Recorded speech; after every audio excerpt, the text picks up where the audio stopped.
Okay. Holy shiza. What's up, guys? Jordan from Bennett's Customs. We are back on another episode, yet again, working on the Hemi Coupe. Kind of want to keep the ball rolling on this, and this one's going to be very, very fun to do. This is what we're doing. We're taking this old crappy wheel well, and we are going to make a very nice one with a very nice solid bead in there.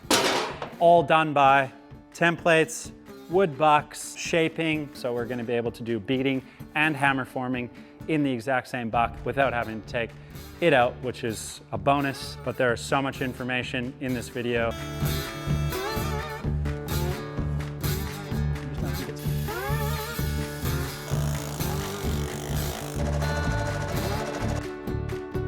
On the power hammer, step by step on how to make your own wood bucks out of MDF, simple metal shaping, welding sheet metal holes up. Yeah, the list goes on and on. Again, make sure that you guys jump down to the link below for both the 33 metal shaping tips in 33 days, as well as we do have the thin welding metal shaping course coming up very soon.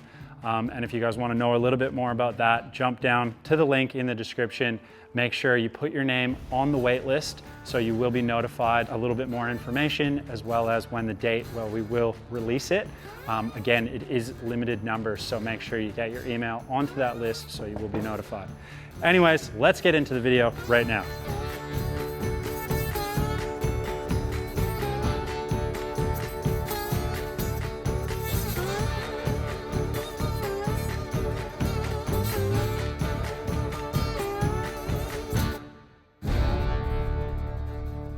And this stuff works very well for making templates. You guys have seen me build really nice skirts for a good man of mine's Buick.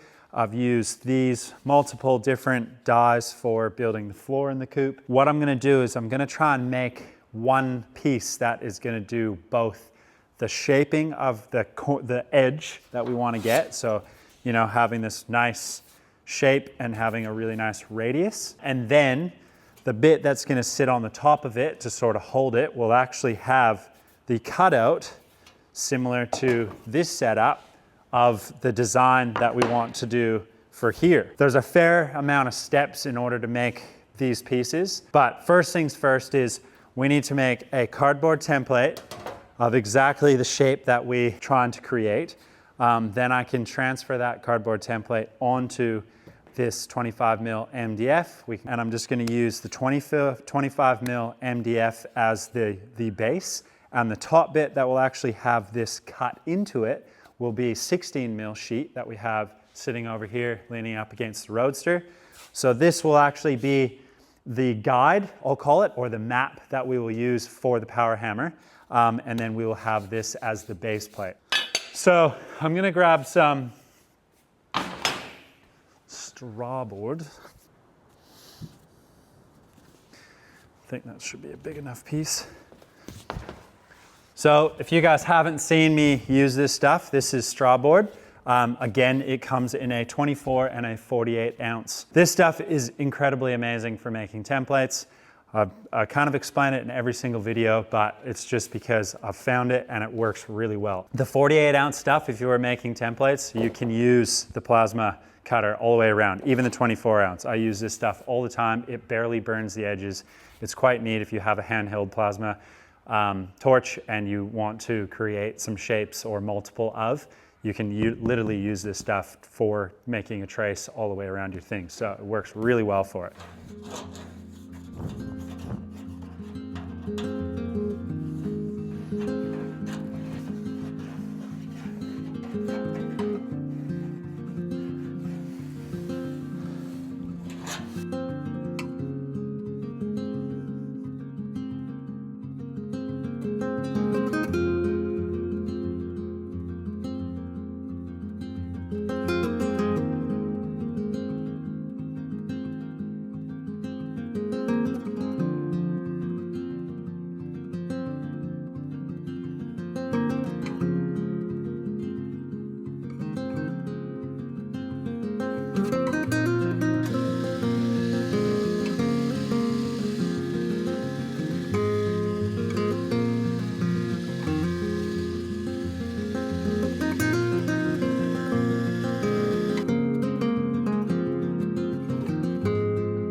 So what I'm doing is just laying out sort of a center line to the axle, and then I'm where I need to actually start my bead. So this goes, there's actually a fair bit of excess here that we won't use. And I need to figure out sort of where the bead's gonna come up to, where it's gonna stop, and then how it's gonna be shaped, because I'm actually gonna use this to cut it out so I can trace it out onto the wood itself as well.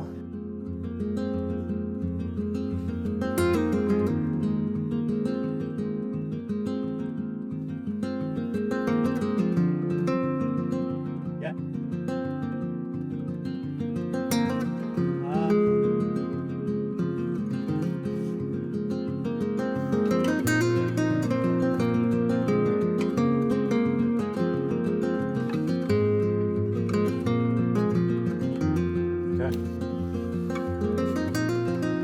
Something like that. So we'll just have a simple little shape there at the top, drop down like that, and then this edge from here all the way across to there will be hammer formed.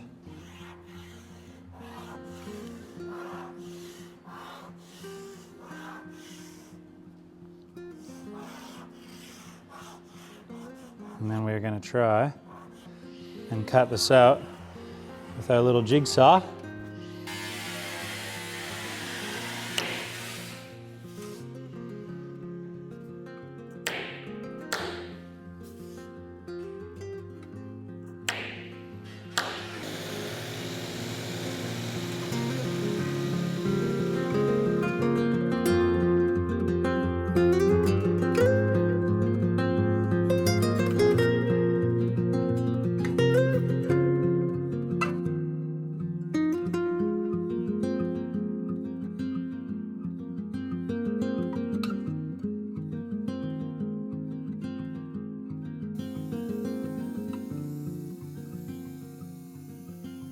Okay, so now that we have our piece, it's square, it's sanded, it's smooth, it's even.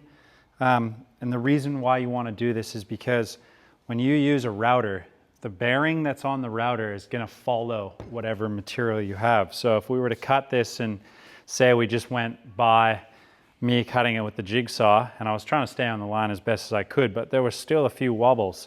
Those wobbles will be amplified when this bearing follows those, and then you start to get a bit of a wobble in your radius that you want to cut in. So I have I think it's like a 12.5 mil bullnose router bit, and this is sort of, you know, gives it a nice radius, and that sort of matches the radius from factory.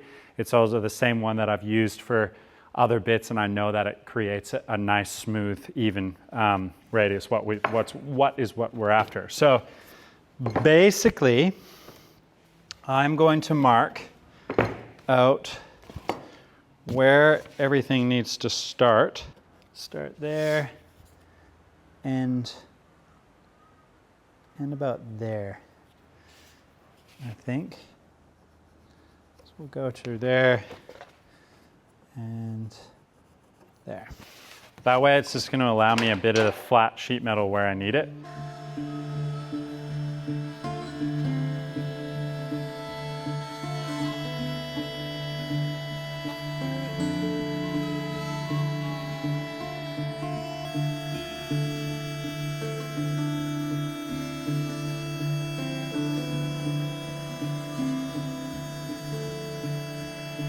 I'm a rolling stone, bound to roam. Come the morning, oh, I'll be gone.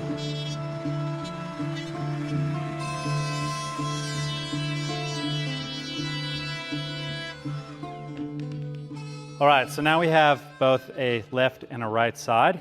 Kind of wanted to not have a full even radius right around because it does make it a little bit harder to hammer and dolly that. It's really nice to sort of have that fence, but I'm gonna give it a try. If it doesn't work, we do have a bit more there. I can cut into it if needed, but I think it should be okay. So what I am gonna do though is this is the 16 mil, so I'm making our top piece now. So I'm gonna trace this out, and then we're actually gonna run a tape line inside and bring it in about 25 mil. And that way this will just sit up right to that radius to keep the steel nice and tight right at the edge.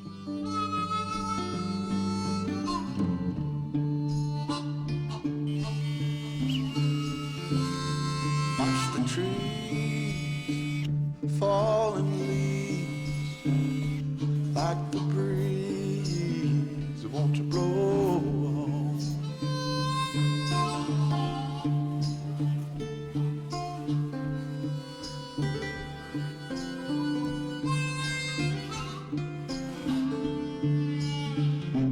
Take a sip, I'ma pack my grip. One more trip, and I'ma move on.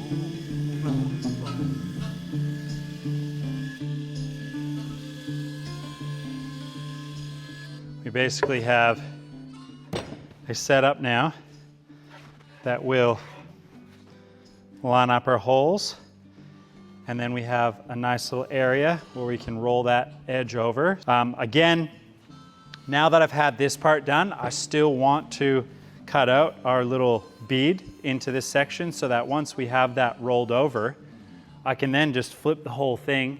I don't have to disconnect anything. And then we can just go right into actually doing the bead as well. So it just makes it a little bit easier. We're trying to utilize this as one piece that does both the hammer forming and the actual beading that we're going to use in the power hammer. City lights or blind your eyes. Don't look twice, just go on.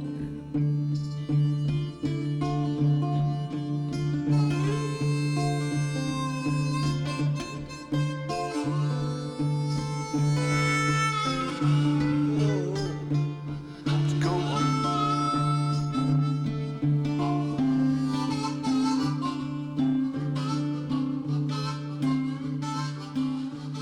So what I'm going to do now, just before moving forward, is I want to mark out where I'm going to put my bolts. And the reason why we need to put bolts is you need to sandwich around the area where we're actually going to hammer so that it stretches the material and doesn't try and pull it and you know, bring it from areas you don't want it to, essentially.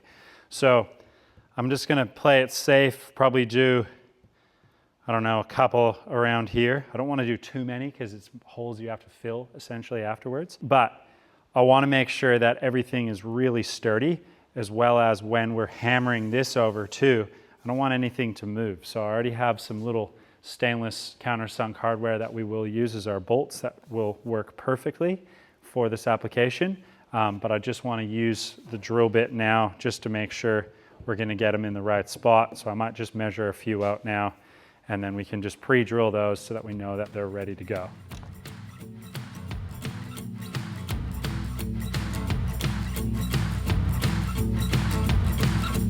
I woke up in the middle of the night, opened my eyes, said my oh my, I'm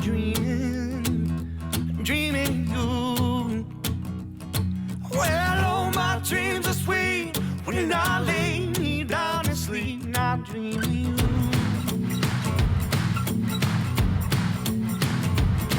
Don't give me no fuss, don't give me no fight. It's only one thing in the middle of the night I need, that's dreaming you. Well, all my dreams are sweet when I lay me down and sleep, I'm dreaming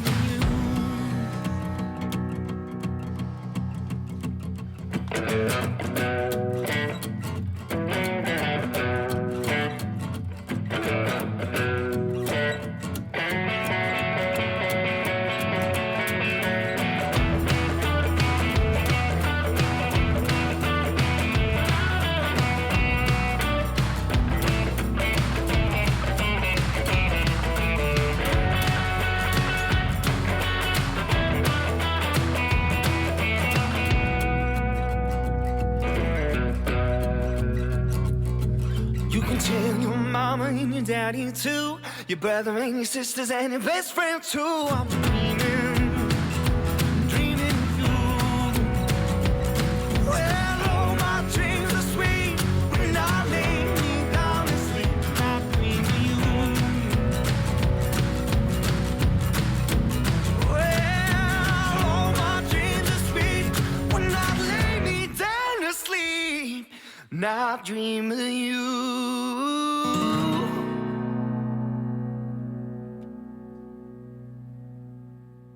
All right, so now that we have our sheet down, this is 1.2 or 16 gauge, and I have our little buck bit kind of clamped down. I'm using the flat edge on both the ply and the sheet to line it all up. That's going to help me with both orientations of flipping them.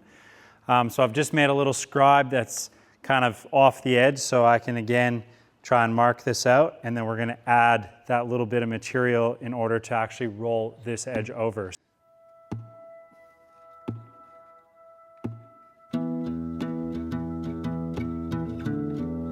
Just trying to keep it straight up and down.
I'm going to lay all of this out now.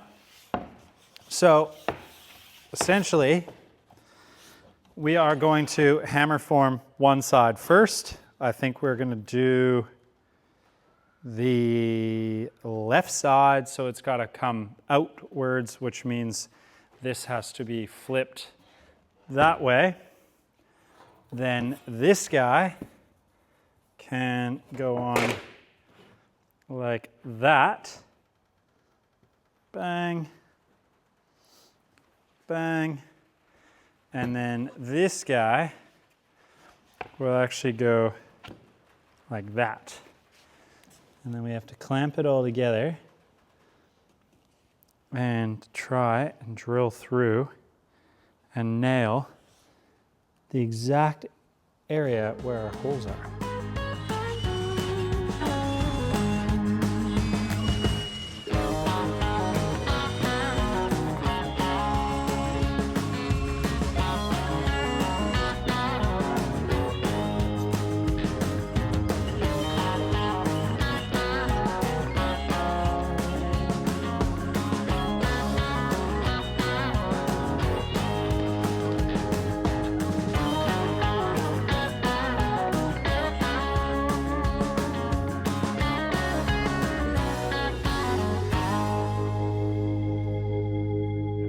I'm using some M6 hardware. A lot of guys use bigger stuff, but I think like maybe more holes, smaller diameter holes is better because it's just less filler that you have to add in order to pick it up. I also countersink all of the back sides, and I usually use a little cut washer that goes in and it kind of pinches in. So you'd almost be better off using like a mill bit, but I could show you on this guy. You can see on this one here, it actually has them in there. And that way it just helps from sort of deteriorating the the wood anymore. So sometimes you can almost, want to pull the bolt right through if you're tightening them like crazy or using it multiple times. I use this thing probably 30 times plus on test panels and as well as the floor, and it worked out really, really well. So they just now sit in there and they're very easy to get the bolt in and out. I'm going to hammer form the edge first, then we're going to do the bead, because if I do that, I can roll this edge over, and then when we come up into this area and come back down, especially in here, we don't have like bolts holding it down, which we can clamp it, but I'm thinking because that's going to be rolled right over and nice and tight, it's not going to want to pull any material when we get up to this edge. So.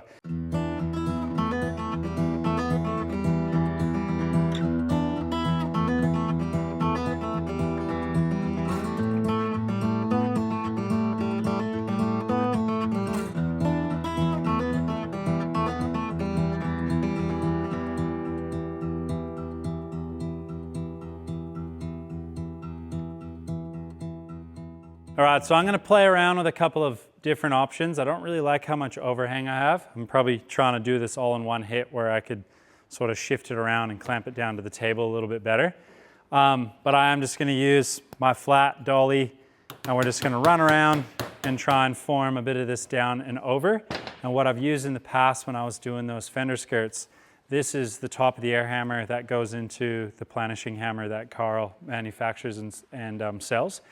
And this worked so well for me to just run around and just have it, and then I was able to just roll it right over. So this will help me finish, obviously, doing it, but just to initially get this over, I'm just going to use our hammer. So I'm going to put on my hearing protection, and we are going to get stuck into really getting a sweat on.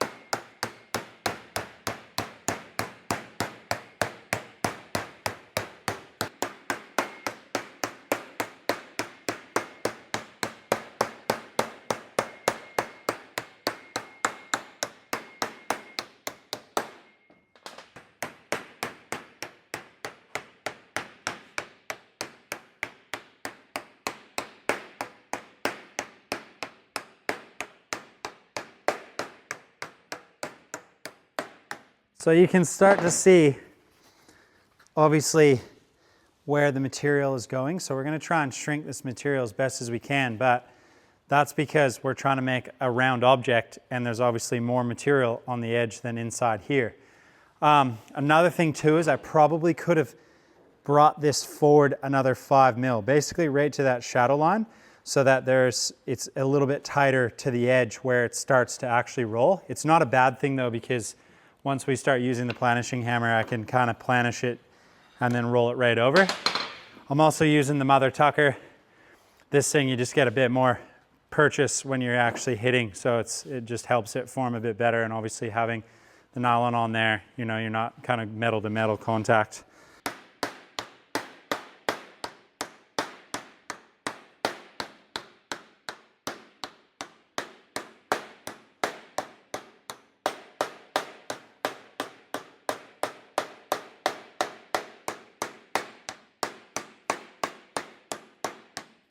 So this is sort of where I'm losing a bit of the guide, because I don't have a flat section anymore, because we've routed both sides to obviously make this panel reversible so we can build the other side, right?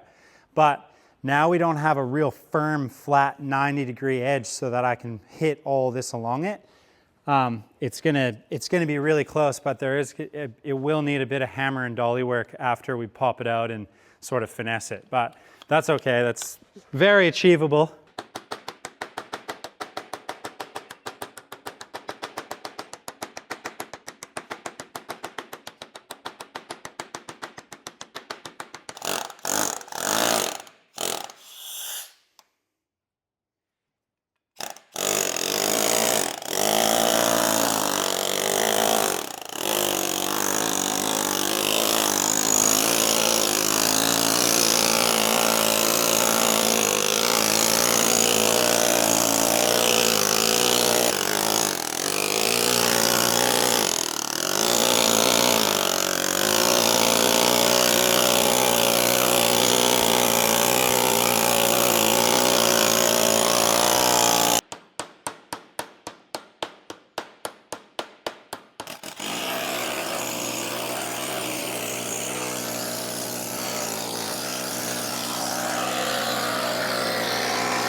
So the top, probably gonna make fun of me, I was holding it like that. The top is really good. That is so smooth and it rolls right over, kind of past where we want it to go anyways, because we're gonna probably trim it back to about here. So this is all right that we have a little bit of this excess. Maybe gone 10 mil shorter would have been perfect. And then again, if we had left just the one side with a nice crisp, 90-degree edge to the top of the material, we would have got a lot of that out. But that's totally cool, and I'm happy to admit that fault because, if I hadn't have done it, we wouldn't have learned it. So, now that you guys are watching, and if you ever want to try this, maybe do this out of 2 pieces or do it out of a thicker piece so that you still have a flat area between both of your routers, if that makes sense, your curved edge. So I'm just going to work this a little bit more, and then I think what I'll do is I'll try and shift this over, and then I'll get this material down, and then I'll just see what it looks like, flip it over, have a bit of a squiz, and then basically I don't really want to pull it out until I've done that, so we'll just leave it, jump over to the power hammer, then we'll start to see how we're going to go with this. Hopefully we can get a nice consistent bead that's going to be nice and deep and sharp, and then we'll be able to pop the whole thing out, and then we can work this edge with a little hammer and dolly.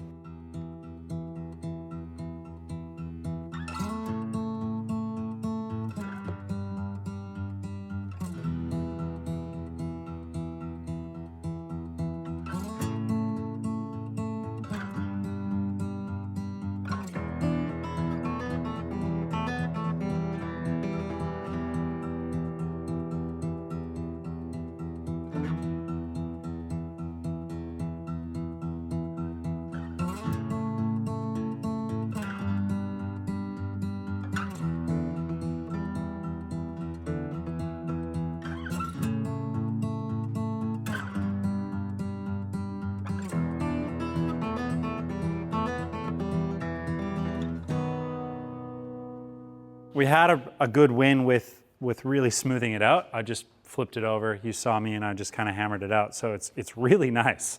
It's funny, like when you planish, obviously the die surface area, if it's highly polished, will actually transfer into the material. So you can see that it's exceptionally shiny along there, which is really good. So once we pull it out, I will do a little bit of fine tuning.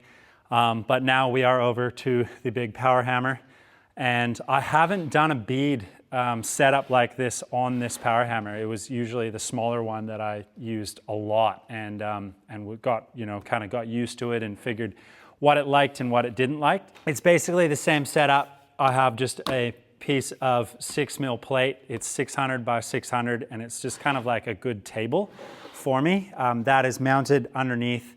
And then up above here, this is like a die holder that you could put round stock in. And then I just went over to the lathe and I just made a 20 mil wide little stake. And then it just has a little round end on it, kind of, trying to achieve the shape of the bead that we're after. So what we're gonna do is I'm gonna just run a bead and I'm gonna just try and look at it. I can turn it around and then see just under here. I don't want to get, like a nice depth, maybe 1/4 inch if possible, something that definitely has a fine definition.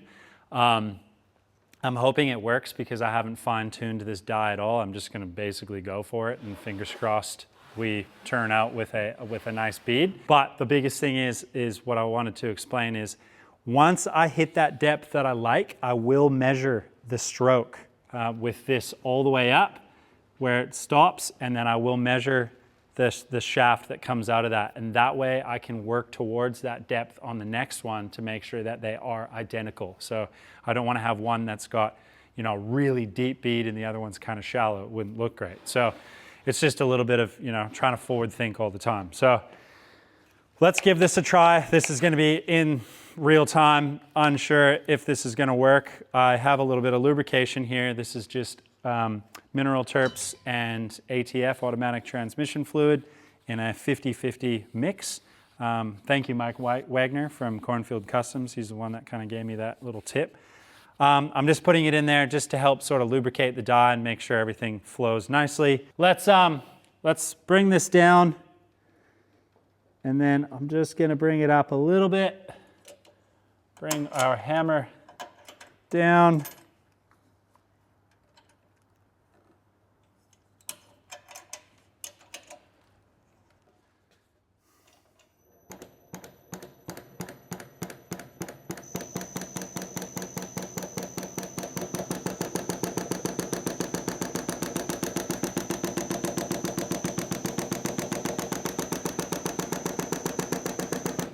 All right, so right away I know I can go deeper.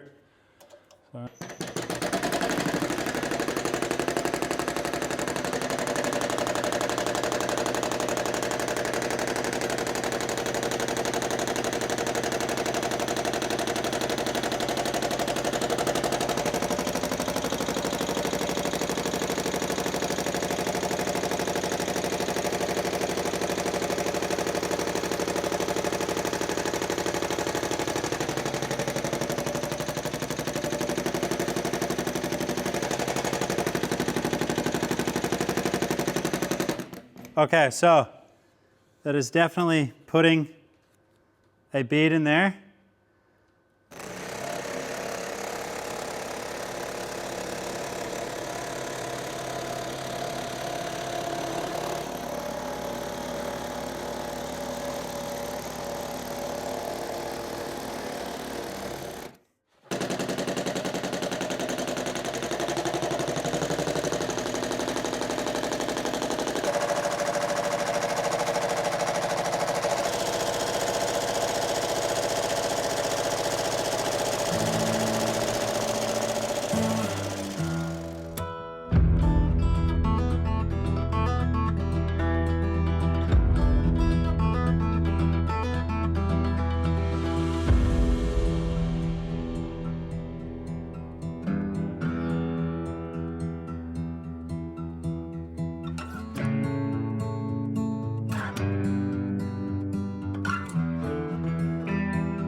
I got this gold flake steering wheel in one of the boxes that's been in so many different cars. It's been in cars that have rolled over, all sorts. But my mate Martin back home painted it for me and surprised me with Uncle Lloyd.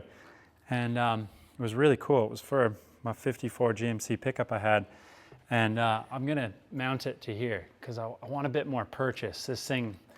This plastic thing's not ideal. And then this guy's really hard to lock it out. So I'm gonna make like a little T-bar lock and have a bigger wheel on it so I can really make it move quick. But you can see that is, yeah, that's pretty wild how well that worked. We didn't distort it too much. It's shaped a little bit, but I knew that was gonna happen. That's why, you know, eventually when we start making the tops out of steel, that will help. But if we look on the back side, you can see the impression coming through. It looks pretty sharp from here, I want to say. So let's go over to the table and remove it from this piece.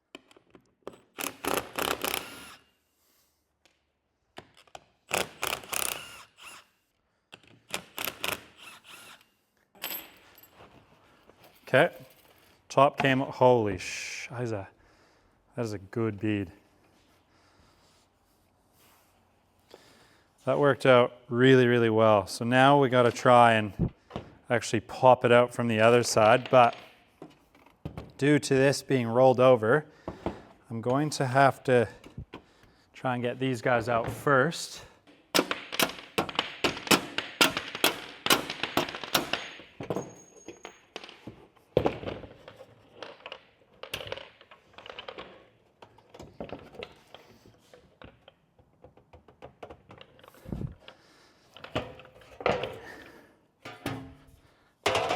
Boom. Okay, so looking at it, it needs a little bit of, just a little bit of manipulating, but barely. Oh, that's it right there. Okay, so there it is. But look how solid that bead is. That is so sick. So if we just go hold it over for a bit of a look-see.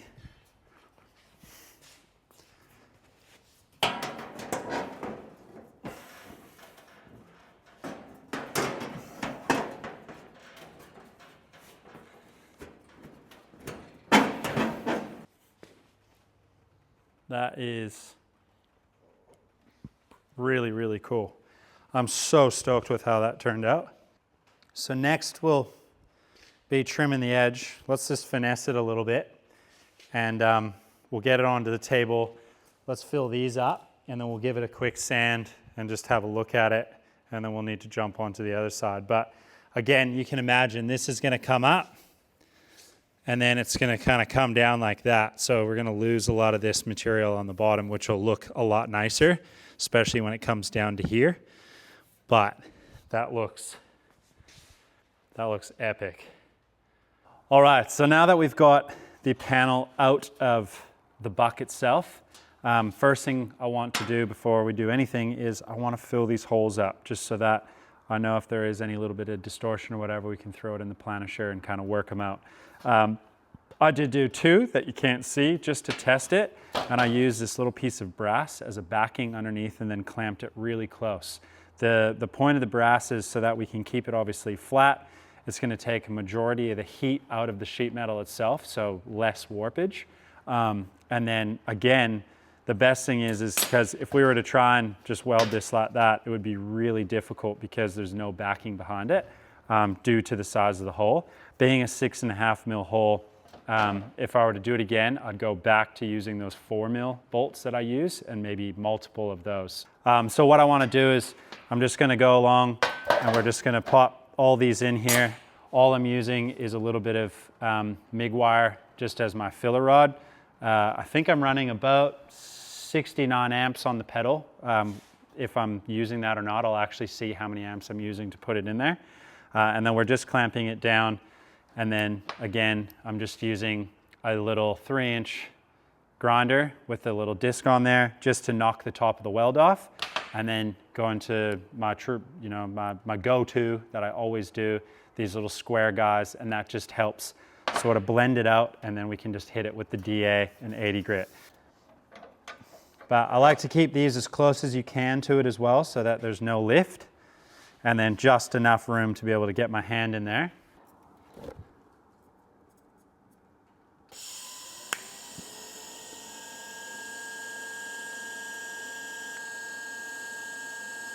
I probably could up the filler rod just so there's a little bit more material in there so it doesn't take me as long to fill this hole, because the longer we're obviously doing this, this is taking me a fair bit of time to fill that hole.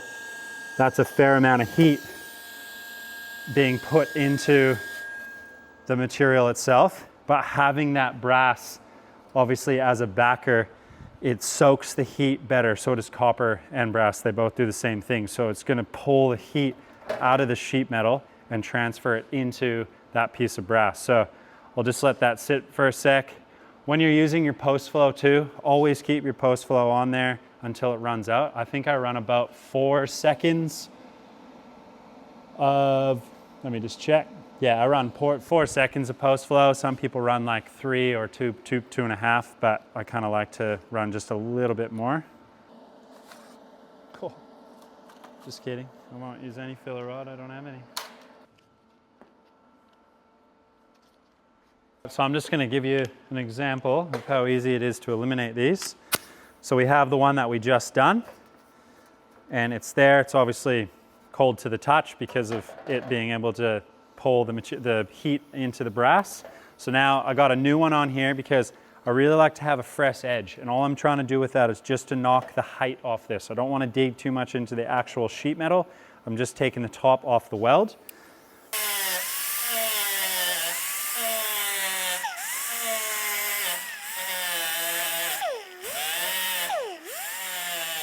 So you can see I've taken the top off the weld, but you can still see it's just slightly higher than than the rest of the material. And that's where I'll jump on and grab our little square guy, and we'll just hit this.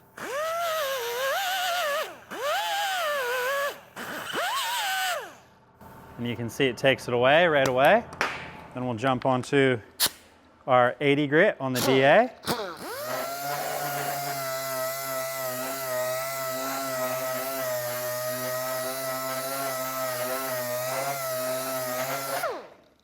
And like that, it is completely eliminated and dead flat. There's literally nothing there. Like honestly, even if I were to feel something, I'd tell you, but I definitely don't feel a thing. Maybe just feel a little bit of that 80 grit on there. I could probably run maybe like a 120 instead of a 80 grit on here, just so that it's not so coarse, and then that it doesn't take as much to have to take it out with the DA. Once I do all these, then we're going to jump into finessing this nice little radius that we have here using the surface gauge, and then we'll kind of clean it all up and see what it looks like.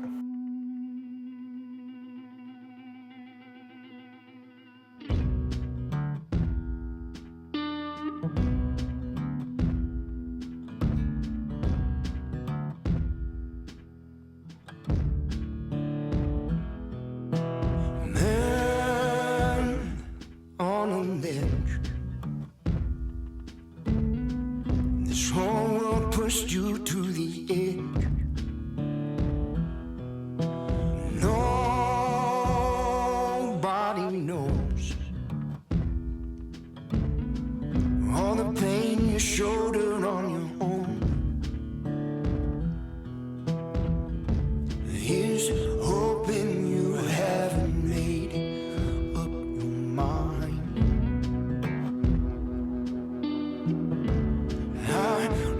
This world can be so unkind.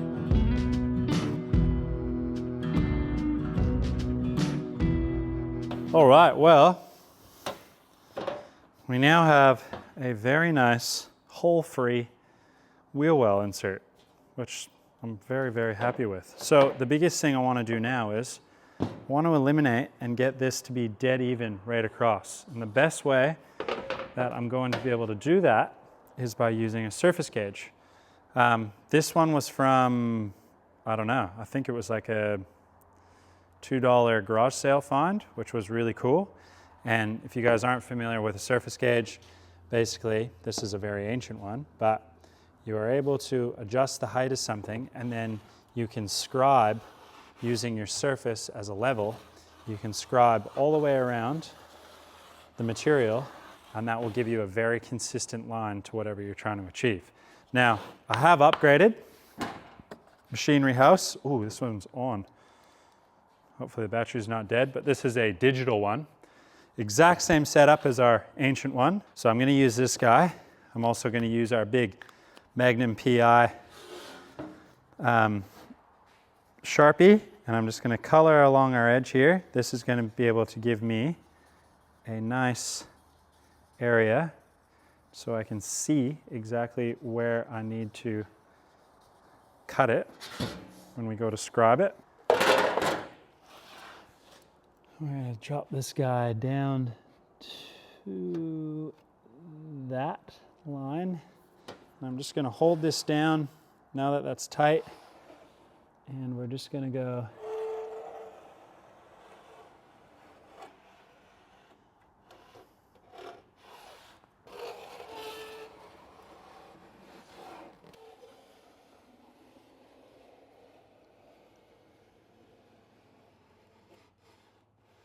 So now that'll give us a very nice cut line. So then I can go in there and trim that out. What I could use is the angle grinder, or I could probably use snips. Snips would probably be a better thing to use. Spend all my money on pretty things, diamante shoes and all these diamond rings. Yes, I spend my money on these fancy cars, on a Jack in the bombs and old trips to Mars. Yes, and I,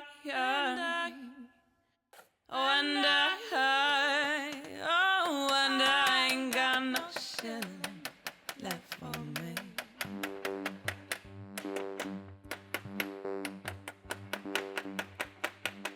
All right, well, I'm really happy with the way that turned out. I was able to snip all the way around that edge, and then I just cleaned it up with the sander, and then we just used a hammer and dolly just to clean it up a little nicer. Now, it's still, I could do a bit of work on this backside. I still might just kind of clean these up a little bit, as well as just sort of straightening it out slightly. But, you know, from kind of what we started with, which was these guys, these look like they've had, this was obviously a aftermarket wheel well, I'll call it like insert, that you can purchase, and they just come with like a lock in them, and they have this very faint body line in them. Some people like them. They're easy, they're cheap, and then they've obviously been welded in all the way around here. And then this has been multiple sections of the actual radius itself was repaired. So it would have been way better to just do the whole lot, kind of like what we've done, but it's all right. That was, it was good for what it was intended for in the beginning. But now that we've obviously channeled it slightly, you know, things have changed. So be able to create that hammer forming buck, and to be able to create it in a way, I'm gonna get this guy. There's been a fly buzzing around me, I must stink. But to be able to create these MDF patterns, or bucks I'll call them, and to be able to use them both for hammer forming and using as a, you know, beading with, or essentially it's hammer forming again, but using the power hammer in order to create that bead. It worked really well just by putting that little piece of scrap I had in the lathe and turning it down and using it as our main one, and sort of lucked out. I didn't have to fine tune it. Usually they need a little bit of fine tuning. But I'm really pleased with the way that the bead has come out on these. You can probably see the copper outline here of the subframe where it's sitting over top of the frame, and that's actually where I'm gonna pull, I'm actually gonna, you know, kind of keep that shape throughout the wheel well. So I don't want it to just be dead straight across like traditionally they are. I want to keep a bit of that curve because we have sort of, you know, complemented the 32 frame throughout the whole process, from the front cowl all the way to the lower quarter here, where we've, you know, very slightly kicked it up. So not enough to be like very drastic, maybe the front a little bit, but I want to, you know, I want to incorporate them and make them look nice. Again, we're gonna, you know, be able to fit these now in here.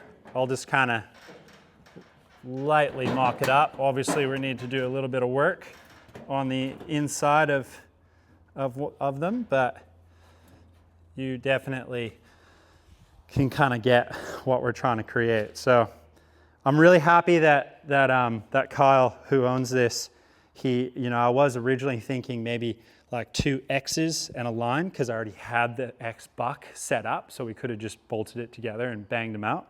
But I'm happy that he did kind of go with more of the factory look, and it's just slightly altered.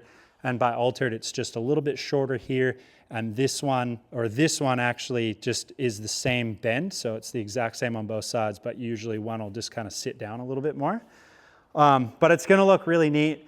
We will have to add a little strip, so in the next video, we'll be basically adding that strip, fitting them, clecoing them to the actual quarter panel, scribing it all out, and we're gonna have to weld them into the quarter. So again, I mentioned I still can pull this quarter off, which is amazing because I wanna set it all up, get them where I like them, tack them all into place, and then I'll pull it off, put it up on the fab table. I'm at a comfortable height, and then I can get in there and work, you know, obviously doing one big pass with the TIG welder, and then we can hammer and dolly it all out. Then once both are done, then we can start to work on what we're gonna do in this back section, how we're gonna mount it. This is gonna be a rumble seat, or in Australia, they like to call them a dicky seat.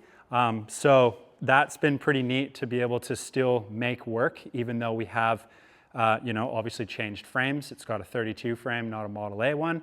And as well as it does have a 2.5-inch channel. So there's a little bit of variables to work out with that, but it's going to be really cool to have, you know, a full operating rumble seat with this. So, and little spoiler, we are putting in a roll down window for the back. So I think obviously Kyle wanted to be able to, you know, put his partner in the front and then, you know, be able to put the kids in the back, or have a whole, you know, you could basically get 6 guys in here if you wanted to shoot down to the pub for a cold beer. So true story, have done it. 6 people does fit, and it's relatively comfortable. Yeah, make sure if you guys are going to be watching the next video, this is sort of a reminder as well, because we are going to be welding a lot of material in the next one.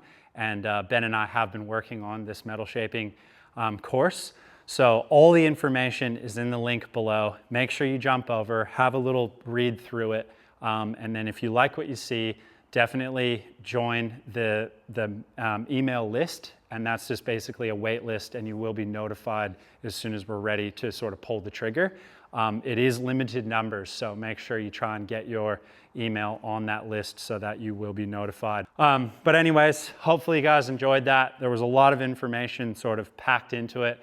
A lot of people say I talk too much. I'm just trying to really get a lot of information out to you guys. I know I probably babble a little bit and it might not be as clear sometimes, but that was a lot of fun to be able to do. I'm super happy jumping back on that power hammer. That's sort of my happy place, is being on that or shaping something. So it's really neat to, you know, start with some MDF and a bit of flat sheet metal, and boom, we've made a really neat wheel well that will be basically welded in, and a wheel will cover it and people will barely ever see it. But I have convinced them, hopefully, fingers crossed, we will be doing some inserts, some fabric inserts, a couple of inlays for the interior. So we're gonna have something matched for the roof in for the back as well, because we are going for that sort of late 50s, early 60s look on this car. So there's gonna be a couple cool things coming up on it. But stay tuned.